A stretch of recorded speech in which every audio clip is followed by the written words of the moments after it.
এবং কেমন হারে মনে করেন আপনার জয়ের ব্যাপারে কেমন নিশ্চিত মনে করেছেন? এখন পর্যন্ত তো শান্তিপূর্ণ অবস্থায় ভোটাররা ভোটদান করছে।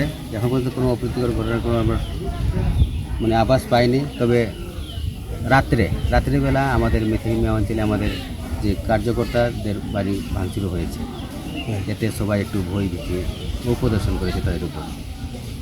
কোন কোন জায়গায় এমন হয়েছে? মেথিমিয়া এ পর্যন্ত মেথিমিয়া আর মহাবীর এই দুটি জায়গার উপর আমাদের আছে। মানে কতগুলি জায়গা আপনি ভিজিট করেছেন এবং কেমন দেখেন? এই পর্যন্ত আমি 11টি বুথ সেন্টার ভিজিট করেছি। আচ্ছা, কেমন মনে করেন সারা খুব ভালো, এই পর্যন্ত খুব ভালোই সারা পাওয়া যাচ্ছে। আপনার জয়ের ব্যাপারে কতটুকু নিশ্চিত? এটা 26 তারিখে বলা যাবে, এর আগে তো কিছু বলা যাবে না। আচ্ছা, এখন কোনো সমস্যা আছে না বুথ কেন্দ্রে?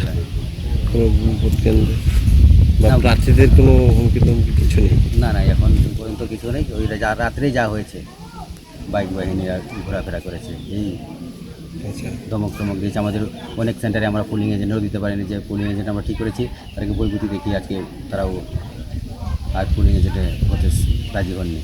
আচ্ছা, কার পক্ষ থেকে করানো হয়েছে আর কার পক্ষ থেকে হবে? এটা তো রুলিং গভর্নমেন্টের পক্ষ থেকেই হবে। আচ্ছা।